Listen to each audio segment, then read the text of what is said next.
네, 다시 한번 이 자리에 나오신 모든 분들을 진심으로 환영합니다. 이번 7월 한 달 우리는 바울 서신 말씀들을 말씀 일기로 살펴가고 있습니다.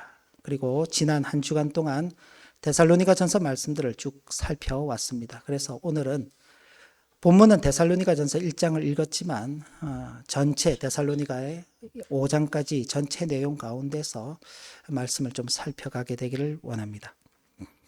데살로니가 전서는 사도 바울이 2차 선교 여행 중에 고린도에 잠시 머물 때에 기록한 서신으로 그렇게 추정하고 있습니다. 데살로니가 교회는 마케도냐 지방에서 빌립보 교회 다음으로 세워진 두 번째 교회입니다. 그만큼 이방인 지역에서 하나님의 복음이 전해지는 그 일에 참 이 데살로니가 교회가 중요한 역할들을 했고, 사도 바울이 전하면서 그 복음을 전할 때에 그 당시 많은 이방인들도 회심하고 돌아오는 그런 역사들도 있었습니다. 그러나 그 데살로니가에서 살고 있던 유대인들에 의해서 많은 핍박이 일어나게 되고, 결국 사도 바울이 3주 정도 머문 후에 그 유대인들을 피해서 베레아로 피신하게 됩니다. 그런데 그들이 또 베레아까지 쫓아오게 되는 것입니다. 그래서 결국 나중에는 아덴까지로 그렇게 떠나가게 되는 그런 참 안타까운 일들도 있었습니다.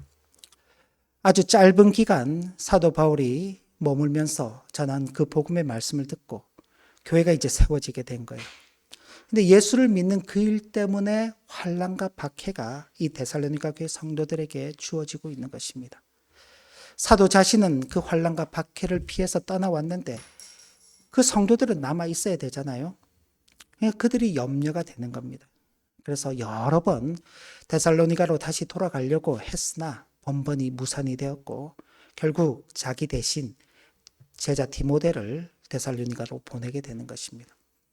그리고 데살로니가에 가서 디모데가 돌아와서는 염려했던 것보다는 그들이 신앙을 잘 지키고 있다는 그런 소식을 전해 듣고, 한편으로는 안도하고 또 한편으로는 기뻐하면서 이 위로와 격려의 서신을 데살로니가에 보내기로 결정하고 쓴 서신이 바로 이 데살로니가 전서입니다.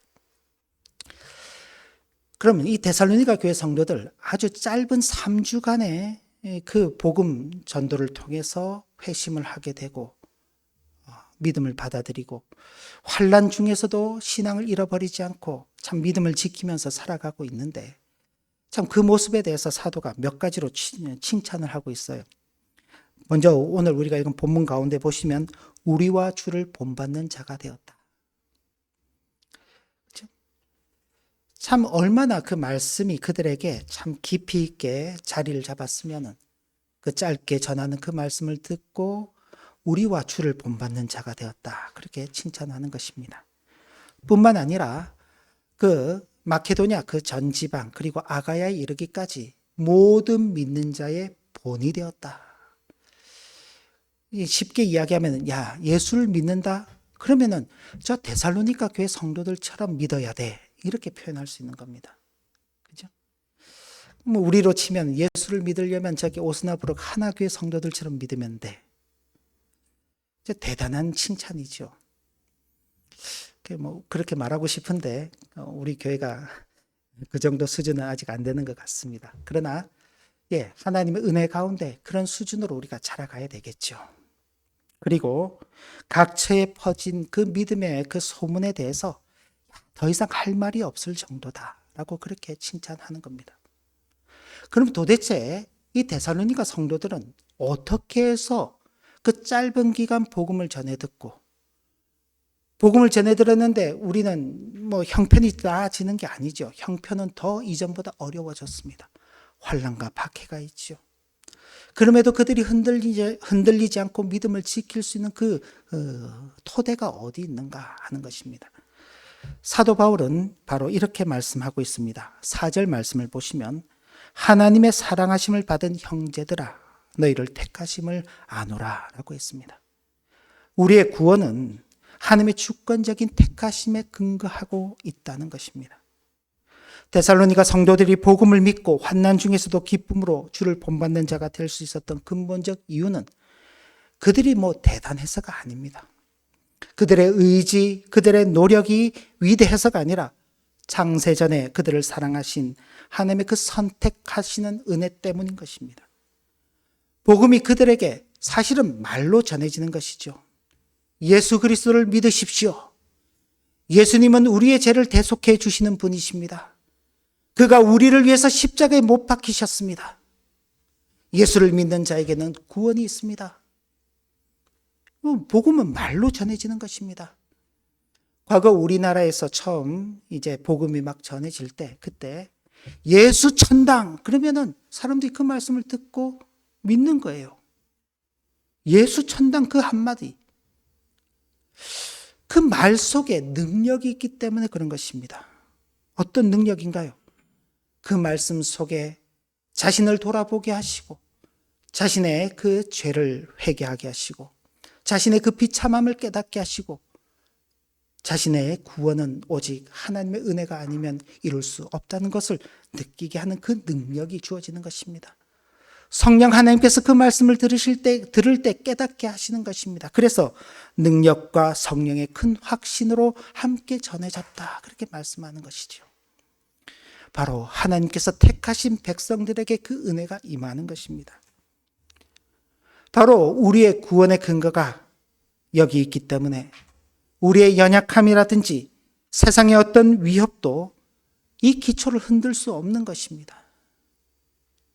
하나님께서 강권적으로 그들을 붙들어서 역사하시기 때문에 짧은 기간 사도로부터 복음을 전해 들었지만 그 믿음을 붙잡고 살아가는 것입니다.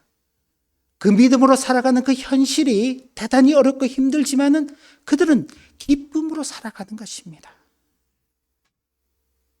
하나님께서 그들을 붙들어 주시기 때문에 나의 구원은 나의 감정이나 상태에 따라 흔들리는 것이 아닙니다. 그런데 우리는 가끔 그러죠. 내 마음의 상태에 따라서 믿음이 있다가도 없어져 버리죠. 현실적으로 어려운 일들을 만나게 되면은 믿음으로 그것을 싸워 나가기보다는 믿음을 포기하고 현실과 타협을 하려고 하는 일들도 없잖아 많이 있습니다. 시험이 찾아오면은요, 기도해야죠. 근데 시험이 찾아오면은 기도하는 일을 멈추는 것도 우리가 다반사로 만나게 되는 그런 일들입니다. 그런 우리의 상태, 우리의 현실 속에 우리의 구원이 막 움직여 가는데 왜 그렇지 않습니다. 하나님께서 당신의 택하신 그 백성들에게 주시는 그 구원의 은혜는 결코 변하지 않는 것입니다. 영원전부터 나를 아시고 선택하신 하나님의 신실하심 위에 우리의 구원의 근거가 서 있기 때문에 이 진리야말로 우리에게 흔들리지 않는 구원의 감사와 확신을 주는 것입니다. 사도 바울은 자신의 사역이 사람을 기쁘게 하는 것이 아니라 하나님을 기쁘시게 하는 것이었음을 강조하였습니다. 데살로니가 성도들이 그 말씀을 사람의 말이 아닌 하나님의 말씀으로 받았다고 칭찬하면서 이 말씀은 믿는 자 속에 역사하시는 말씀이라고 하였습니다. 성도가 예수 그리스도를 믿고 그 복음을 따라서 사는 것은 물론 그 개인 자신에게 있어서는 기쁨과 감사입니다. 그러나 그런 모습들이 밖으로 드러나게 될 때는요, 그건 거룩함으로 드러나야 하는 것입니다. 하나님께서 우리에게 진리의 빛을 비추시고 그 진리의 빛 가운데서 밝은 낮에 행하는 자로 살아가도록 이끌어 가시는 것입니다. 하나님의 말씀이 우리에게서 살아있다는 것, 그것은 우리가 그 말씀에 따라 순종함으로 거룩함을 이루어가는 데에서 나타나는 것입니다. 야, 저 사람 예수 믿고 변했네. 예전에 우리가 예수 믿고 변했네. 그러면요, 이전에 나쁜 짓을 하던 사람들이 나쁜 짓을 하지 않는 것입니다. 그게 우리가 소위 말하는 간증이라고 말하죠. 초창기 복음이 전해질 때 그렇게 곳곳에서 이렇게 그 사경회 같은 것을 하게 되면은 꼭 빠지지 않고 있었던 것이 신앙 간증이었습니다. 이제 그 동네 사는 사람이니까 아는 거예요. 아무개 아버지.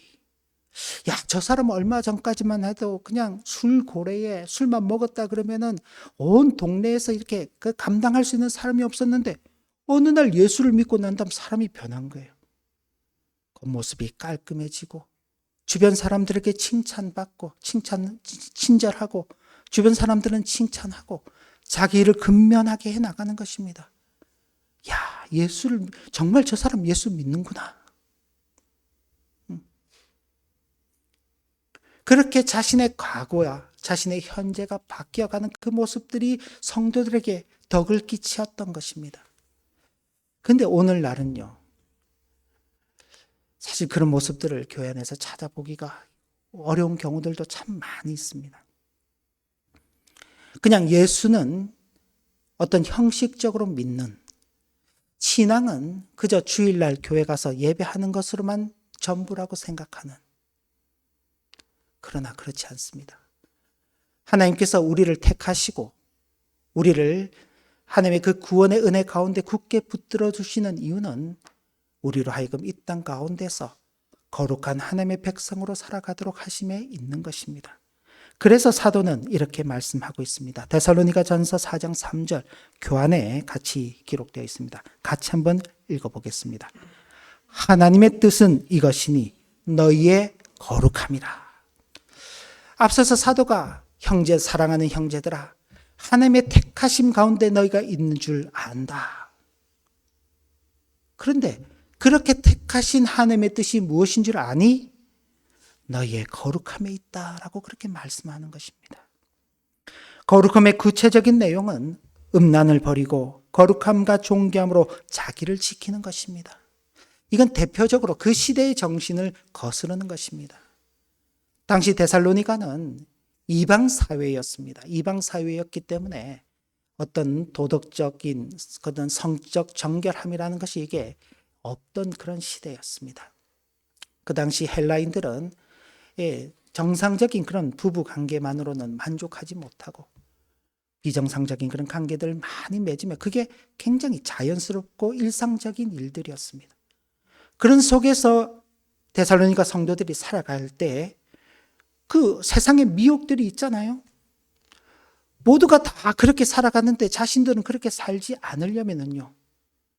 그런 어떤 신앙적 결단이 있어야 하는 것입니다. 그래서 음란을 버리고 거룩함과 존귀함으로 자기를 지켜야 한다.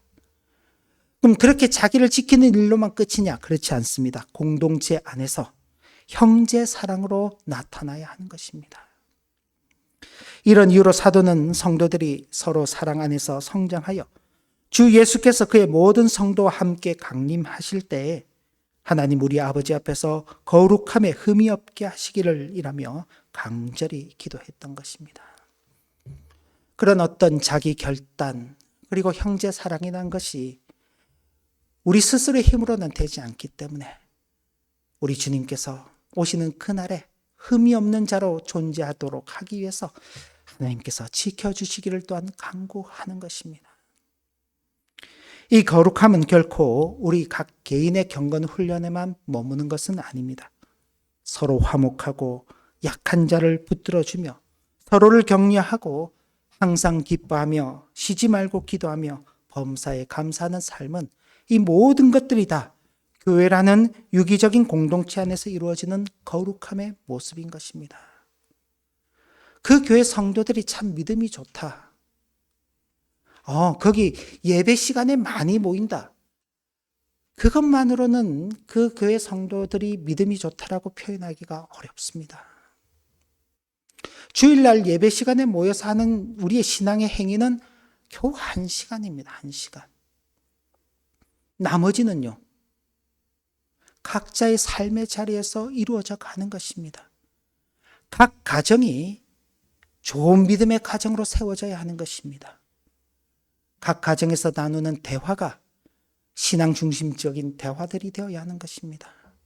단순히 성경 말씀을 주고받는 차원이 아니라 그 속에 담겨져 있는 하나님의 뜻을 헤아리며 우리 가족 모두가 어떻게 그 하나님의 뜻을 이루며 살 것인가. 부모는 부모로서 그 길을 걸어가고 자녀는 자녀로서 그 길을 걸어가면서 서로 어렵고 힘든 일이 있을 때 말씀으로 서로 권면하면서 기도하면서 함께 또 기뻐할 일들은 기뻐하면서 걸어가는 것입니다. 또 그렇게 교회 공동체가 모여서 나누는 대화들이 그런 대화들이 되어야 합니다. 교회 공동체에서 모여서 나누는 대화들이 일상적인 세상 생활을 하면서 나누는 대화들의 차원에서 머물면은요, 거기는 진정한 교제, 진정한 하나됨이 없는 것입니다. 그런 일상적인 대화를 넘어서 우리 신앙의 내면들의 문제들을 함께 나누고 또 그 문제들을 위해서 함께 기도하고 서로의 신앙의 성장과 성숙을 위해서 격려하며 함께 걸어나가는 그런 신앙의 공동체가 될 때 그 거룩함이 유지가 되는 것이고 그런 교회가 믿음이 좋은 교회다 그렇게 말할 수 있을 것입니다. 그래서 사도 바울은 이렇게 말씀합니다. 주께서 호령과 천사장의 소리와 하나님의 나팔 소리로 친히 하늘로부터 강림하시리니 그리스도 안에서 죽은 자들이 먼저 일어나고 그 후에 우리 살아남은 자들도 그들과 함께 구름 속으로 끌려올려 공중에서 주를 영접하게 하시리니 그리하여 우리가 항상 주와 함께 있으리라. 이 말씀은 주님의 재림을 기다리는 성도의 자세에 대해서 말씀하는 것입니다. 성도는 과거 하나님의 부르심 가운데에서 이제 그 부르심에 이끌려서 하나님의 택하신 백성으로 교회를 이루게 되었습니다. 성도의 현재적 삶은 거룩함을 이루어가는 삶이어야 합니다. 근데 그 거룩함의 최종적 목적은요, 우리 주님께서 나중에 다시 오실 그날을 기다리는 것입니다. 그냥 무작정 거룩함을 이루어가면서 사는 게 아니라 우리의 그 거룩함을 열매로 받으실 그 주님께서 오실 것이기 때문에 그 주님을 대망하면서 살아가는 것이죠. 그런데 당시 데살로니가 교회에는 이 종말에 대한 주님의 재림에 대한 오해들이 있어가지고 마치 먼저 주님께서 오시기 전에 죽음을 맞이하게 된 성도들이 혹시라도 주님께서 오시는 그날에 부활하지 못하지는 않을까 하는 그런 안타까운 마음이 있어가지고 지나치게 슬퍼하는 일들도 참 많았습니다. 또 주님의 재림을 오해해가지고 야, 주님이 이제 곧 오실 거니까 이 땅의 삶은 아무런 의미가 없어. 그냥 있는 대로 즐기며 살자. 주님이 언제 오실지 모르니까 주님 오시는 그것만 기다린 것입니다. 일도 안 하는 거예요. 그런 오해들이 있었기 때문에 아니, 하나님의 거룩한 백성들로서 주님께서 오시는 그날이 있을 것이니까 그날을 잘 준비하며 살아야 된다. 그날은 우리가 영광스러운 모습으로 변화될 날이다 하며 그 영광의 소망으로 우리의 시선을 옮겨 놓는 것입니다. 우리의 미래는 마치 안개가 깊이 끼었을 때 앞을 보지 못하는 그런 불확실한 미래가 아닙니다. 우리를 위해 다시 오실 주 예수 그리스도의 영광스러운 재림으로 기결될 것입니다. 죽음조차도 우리와 주님과의 연합을 끊을 수 없으며 우리는 마지막 날 완전한 몸으로 부활하여 주님과 영원히 함께 가는 영화에 이르게 될 것입니다. 그 날이 있기 때문에 우리는 이 땅 가운데서 이 믿음의 길을 걸어가는 것입니다. 그 날이 있기 때문에 짧은 3주간에 전해 들은 그 복음의 말씀을 굳게 부여잡고 환난과 고난이 있을지라도 믿음의 길을 걸어갔던 것이 데살로니가 교회 성도들의 모습인 것입니다. 그 모습들이 모든 믿는 자의 본이 된다라고 그렇게 사도가 칭찬하던 모습인 것입니다. 이 재림의 소망은 막연한 기다림이나 현실 도피가 아닙니다. 야, 현실이 너무 살기 힘드니까 빨리 주님 오시면 좋겠다. 가끔 그런 생각들을 해보기도 합니다. 오늘 집사님께서 기도하시고 우리가 늘 잊지 않고 때마다 기도하는 이 땅의 현실을 보면은 참 어떻게 이렇게 비참하고 참혹한 일들이 끊임없이 발생하는가. 인간의 그 악함이라는 것은 도대체 언제쯤 끝이 날 것인가. 차라리 주님께서 빨리 오시는 것이 참 좋겠다 하는 그런 생각들을 하게 되죠. 한편으로는 주님의 대망을 기다리는 마음이 있지만 한편으로는 이런 비참한 현실에 대한 어떤 도피적인 마음도 없잖아 있는 것입니다. 그러나 우리가 정말 주님께서 다시 오신다, 주님께서 재림하신다 라고 하는 그 기다림은 어떤 막연한 기대나 현실 도피가 아닙니다. 오히려 현재의 거룩함을 이루는 가장 강력한 동력이 되는 것입니다.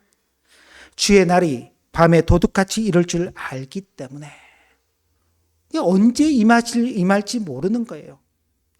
주님께서 언제 오실지 모르기 때문에 항상 대비하며 살아야 하는 것입니다. 가령 예를 들어서 그런 일이 많이 없는 이곳 생활이긴 하지만은 어떤가요? 여름 휴가철이 돼서 오스나 부르게 도둑들이 많아졌다. 그러면은요. 그런 뉴스가 이제 곳곳에서 계속 나오게 되는 겁니다. 그럼 어떻게 되나요? 언제 도둑이 우리 집에도 들어올지 모르니까 조심하는 마음을 품게 되지요. 예. 우리는 지금 현재 우리가 살고 있는 지역은 대단히 그래도 그런 부분에서는 안정적인 부분이기 때문에 별로 그런 거 없잖아요. 그죠? 그냥 집 마당이 다 열려 있어요. 그죠? 누군가라도 마음만 먹으면은 집 마당 안으로 얼마든지 들어올 수 있고 집 안을 들여다 볼 수 있어요. 한국은 그렇지 않죠. 담벼락이 다 이렇게 막혀져 있어가지고 집 안을 보기가 어려운데 혹은 아파트로 되어 있기 때문에 남의 집을 보기가 그런데 여기는 남의 집을 얼마든지 이렇게 마음대로 들락거릴 수가 있어요. 근데 도둑이 든다 그러면 이제 조심들 하겠죠. 우리 주님께서 이 땅에 오시는 날도 그럴 수 있다. 그렇다. 그러니 한순간 거룩했다고 되는 게 아니죠. 한순간 믿음을 따라서 살았다고 해서 크게 어떤 유효하지 않을 수 있는 것입니다. 그렇다고 해서 우리가 믿는 믿음이 이렇다 저렇다 우리의 어떤 그 행동들 때문에 갑자기 구원이 취소되고 그런 이야기를 하는 것은 아닙니다. 우리가 그럴 수 있죠. 그래서 그런 부분에서 삼가 주의하는 마음을 갖게 하는 것입니다. 그래서 주의 날이 밤에 도둑같이 이룰 줄 알기 때문에 우리는 어둠에 속하지 않고 빛에 속한 빛의 아들로서 깨어 정신을 차리고 근신하며 믿음과 사랑과 소망의 전신갑주를 입고 살아가는 것입니다. 한마디로 깨어있는 삶을 살아가는 것입니다. 항상 긴장하면서 주님께서 이제라도 나를 부르시면은 예 주님 제가 주님께 기꺼이 가겠습니다. 드디어 저를 불러주시는군요. 제가 그동안 잘 준비했습니다. 주님 감사함으로 주님께 가겠습니다. 우리 개인은 그렇고 또 그런 분들을 떠나는 분들을 주변에서 지켜보면서도 그래 저분은 참 준비를 잘했어. 우리도 저분처럼 준비를 잘하며 주님 앞에 서야 할 그날을 기다려야지. 그런 모습들이 가는 것입니다. 그게 깨어있는 삶, 근신하는 삶, 사랑과 믿음과 소망 중에서 살아가는 삶인 것입니다.